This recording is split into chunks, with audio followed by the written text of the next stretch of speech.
18 मई केतु का कहर, 5 राशियों के लिए संकट का दौर। जीवन को हिलाकर रख देगा ये बदलाव। जी हां दोस्तों, ये कोई सामान्य गोचर नहीं है। यह गोचर कुछ राशियों के कष्टदायी सिद्ध होने वाला परिवर्तन है।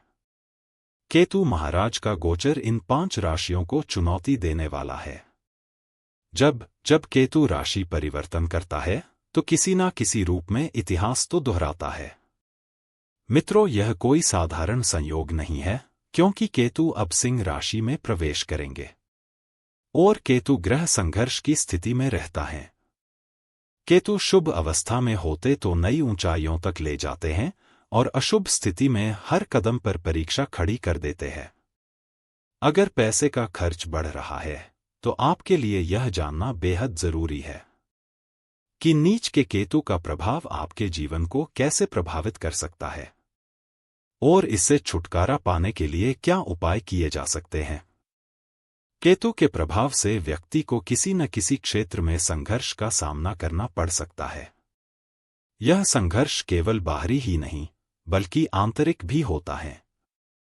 गुस्सा बढ़ जाता है, धैर्य कम हो जाता है और छोटी छोटी बातों पर मन भटक जाता है।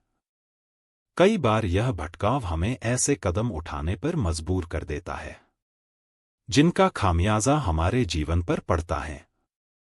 तो चलिए दोस्तों, जान लेते हैं केतु के राशि परिवर्तन के बारे में। ज्योतिष शास्त्र के अनुसार केतु का गोचर 18 मई को सिंह राशि में होगा। शाम को 5:08 पर केतु कन्या राशि से निकलकर सिंह राशि में प्रवेश करेंगे। ज्योतिष में केतु को क्रूर ग्रह माना जाता है और यह हमेशा वक्री अवस्था में गति करते हैं। अधिकांश ग्रह गोचर के बाद अगली राशि में प्रवेश करते हैं और अब सिंह राशि में गोचर करेंगे। ऐसा माना जाता है कि जिस राशि में केतु बैठता है वह उस राशि के स्वामी ग्रह के समान प्रभाव पैदा करता है। अब की बार केतु के गोचर का सबसे बुरा असर इन 5 राशियों के लोगों पर होगा। इन राशियों को नौकरी और कारोबार में अचानक से बड़ी समस्याओं का सामना करना पड़ सकता है। साथ ही धन की कमी और बीमारियों से भी जूझना पड़ सकता है। दोस्तों, आइए जान लेते हैं केतु का गोचर इन 5 राशियों पर क्या प्रभाव डालेगा। वीडियो में आगे बढ़ने से पहले अगर शिव के सच्चे भक्त हैं तो कमेंट बॉक्स में सच्चे दिल से हर हर महादेव लिखें और वीडियो को एक प्यारा सा लाइक जरूर करें। मेष राशि। केतु मेष राशि के जातकों के जीवन में 5वें भाव में गोचर करेगा। इस भाव में केतु का गोचर आपके लिए अच्छा नहीं माना जा सकता है। आपके मन में किसी प्रकार की आशंका बनी रहेगी, जबकि यह स्थिति विद्यार्थियों के लिए फायदेमंद होगी, लेकिन आपके अंदर एक अज्ञात चिंता घर कर जाएगी। आप पुरातत्व, भौगोलिक परिस्थितियों, ज्योतिष, आध्यात्मिकता आदि जैसे विभिन्न गैर पारंपरिक विषयों के बारे में जानने के प्रति जागरूक रहेंगे और इनमें आपकी रुचि बढ़ेगी। केतु के प्रभाव के कारण आपके प्रेम संबंधों में संघर्ष उत्पन्न हो सकता है। इस दौरान आपके और आपके प्रियजन के बीच भावनात्मक आदान प्रदान कम होगा और गलतफहमियां अधिक हो सकती हैं। आपके साथ धोखा भी हो सकता है, इसलिए सावधान रहें। इस दौरान बच्चों से जुड़ी कुछ समस्याएं भी उत्पन्न हो सकती हैं, इसलिए आपको अपने बच्चे के स्वास्थ्य को प्राथमिकता देनी चाहिए। उपाय के रूप में हर मंगलवार को किसी मंदिर के अंदर त्रिकोणीय ध्वज लगाना चाहिए। वृषभ राशि। केतु का गोचर वृषभ राशि के 4थे भाव में होगा। केतु को वैराग्य पैदा करने वाला ग्रह माना जाता है। यह जिस भाव में रहता है उससे जुड़े परिणामों को कम कर देता है। यही कारण है कि जब केतु आपके 4थे भाव में प्रवेश करता है तो कुछ पारिवारिक परेशानियां उत्पन्न होंगी। परिवार के सदस्यों के बीच अनावश्यक संघर्ष और गलतफहमी बढ़ती है तो पारिवारिक वातावरण अशांत हो सकता है। आप अपने घर में शांति की कमी महसूस करेंगे, जिससे आपको घर पर कम और बाहर अधिक समय बिताने का मन करेगा। माताजी को भी स्वास्थ्य संबंधी चिंताएं हो सकती हैं। छाती या फेफड़ों में संक्रमण भी हो सकता है। ऐसे में आपको अपने स्वास्थ्य, अपने आसपास के वातावरण और अपने पारिवारिक संबंधों का ध्यान रखने की कोशिश करनी चाहिए ताकि आप आपसी बातचीत को बनाए रखते हुए अनुकूलता प्राप्त कर सकें। उपाय के रूप में केतु ग्रह के बीज मंत्र का जप करना चाहिए। सिंह राशि।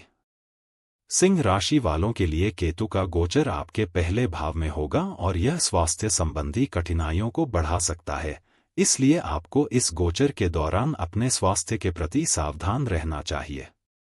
इस दौरान आपके अंदर वैराग्य की भावना विकसित होगी।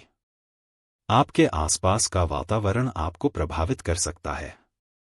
वैवाहिक संबंधों में भी समस्याएं उत्पन्न हो सकती हैं, क्योंकि आपके विचार अलग हैं और आपका साथी उन्हें नहीं समझता है। उन्हें संदेह होगा कि आप उनसे कुछ छिपा रहे हैं, जिससे आपके विवाह में तनाव उत्पन्न हो सकता है। इसके अलावा इस गोचर को व्यावसायिक संबंधों के लिए भी बहुत अनुकूल नहीं कहा जा सकता है। आपको अपनी कंपनी की गतिविधियों के लिए किसी विशेषज्ञ व्यक्ति से सलाह या सहायता लेनी चाहिए, क्योंकि इससे आपको लाभ होगा। आपकी निर्णय लेने की क्षमता कमजोर पड़ सकती है। मन में धार्मिक विश्वास बढ़ेंगे। उपाय के रूप में मंगलवार के दिन छोटे बच्चों को गुड़ और चने का प्रसाद बांटना चाहिए। कन्या राशि। केतु का गोचर कन्या राशि के 12वें भाव में होगा। यह गोचर आपके लिए सकारात्मक होने की संभावना नहीं है, इसलिए आपको सावधानी बरतनी चाहिए। सबसे पहले तो आपके खर्चे बढ़ेंगे और आपके अचानक खर्चे होंगे। वे खर्चे आवश्यक होंगे और आप उन्हें चुकाने के लिए मजबूर हो सकते हैं, लेकिन उनकी अप्रत्याशित उपस्थिति आपकी वित्तीय स्थिति पर दबाव डालेगी। इस दौरान स्वास्थ्य संबंधी परेशानियां आपको परेशान कर सकती हैं। बुखार, तेज सिर दर्द और किसी भी प्रकार का संक्रमण सभी समस्याएं पैदा कर सकते हैं, इसलिए अपने स्वास्थ्य को हल्के में न लें। इस केतु गोचर के कारण आपके मन में आध्यात्मिक विचार उत्पन्न हो सकते हैं और आप ध्यान, साधना और अन्य प्रथाओं में अधिक समय दे सकते हैं। आपकी नौकरी में आपकी रुचि कम हो सकती है। आपको तीर्थ यात्रा पर जाने का अवसर मिल सकता है। उपाय के रूप में आपको केतु ग्रह के बीज मंत्र का जप करना चाहिए। कुंभ राशि। कुंभ राशि के जातकों के लिए केतु का यह गोचर सप्तम भाव में होने जा रहा है, जो लंबी साझेदारी और विवाह का भी भाव है। आपको अत्यधिक सावधानी बरतनी चाहिए, क्योंकि इस गोचर के परिणामस्वरूप आपके और आपके जीवनसाथी के बीच कई असहमति, तनाव, टकराव और पारस्परिक अहंकार के मुद्दे हो सकते हैं। आपको अपने जीवनसाथी के बारे में कुछ संदेह हो सकता है, क्योंकि आपको लगता है कि वे आपसे बहुत सी बातें छिपा रहे हैं और आप उन्हें समझना नहीं चाहते हैं। यह विरोधाभास आपके बीच की दूरी को गहरा कर सकता है। इसलिए आपको संतुलित जीवन शैली जीनी चाहिए और अपने जीवनसाथी को समझना चाहिए। व्यवसायियों के लिए भी यह गोचर आदर्श नहीं है। ऐसे में अपनी गतिविधियों को नियंत्रण में रखें और अपने व्यवसाय को आगे बढ़ाएं। आप एक अत्यधिक कुशल व्यक्ति से सलाह लेने से लाभ उठा सकते हैं। उपाय के रूप में आपको मंगलवार के दिन काले और सफेद तिल का दान करना चाहिए।